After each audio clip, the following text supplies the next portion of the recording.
Hi. So what is the headache to install the IP device outdoor? Like this IP camera, outdoor access point from TP-Link. I would say it's the power supply. You know, if the device cannot have stable power supplies, it's going to shorten the use life of this IP device. And there's many challenges for the power supply outdoor application. The first thing I would say is the temperature.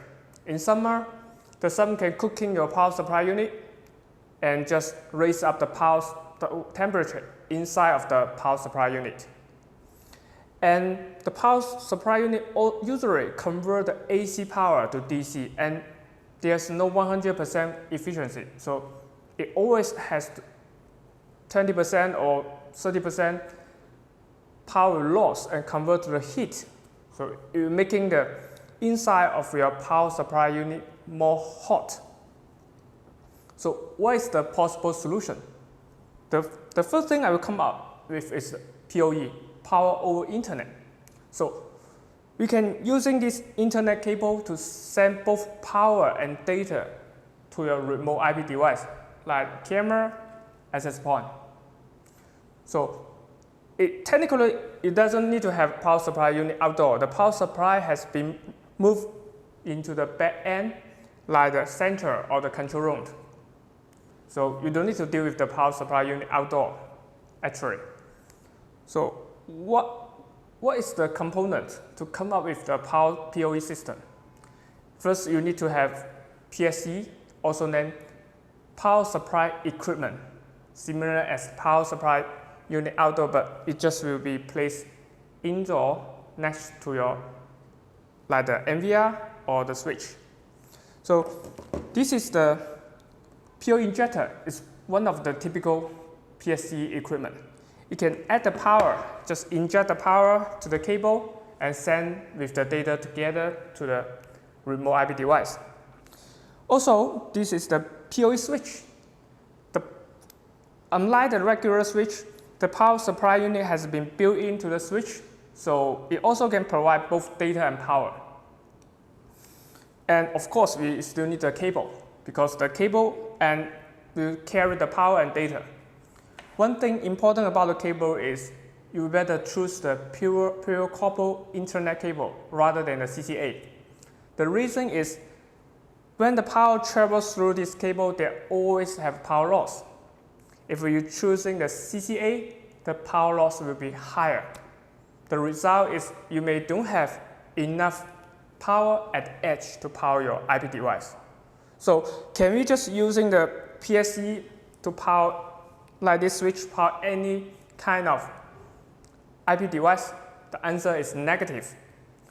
Your IP device, like this IP camera or access point, has to be support PoE, which means they need to have extra component built in to take in the power from the PoE. In the standard PoE system, the PoE switch or injector, they will send like a message or send something to asking your remote IP device whether you support PoE or not. If you cannot get the right answer, the PoE switch or injector just will not release the power in case it will damage your IP device. If your IP device is not support PoE, it could damage. Because the PoE use DC 48 voltage, not the 12 voltage. So let's just make a quick demonstration how to using the PoE switch and to power IP camera. Basically, it's just plug and play. There's no need to configure the switch or the camera. So we put the one end of the Ethernet cable to the switch.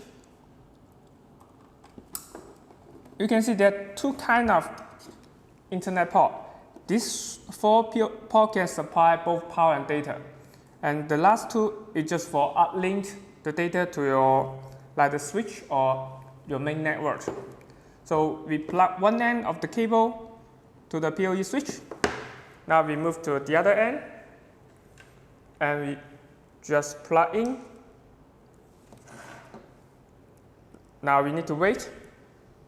I can hear the motor, it's running because this is motorized zoom camera. So we can see the video is live now, but it will zoom in, zoom out until it becomes stable. So you can see there's no need for any power supply next to the camera. The power is sending from the center to the camera. All right, that's pretty much all for today's video. In the next video, we will talk about how to increase the PoE port at the edge without adding a new cable. We are going to using this existing internet cable and to send high power to the edge, so you can have multiple PoE ports at the edge. Thanks for watching.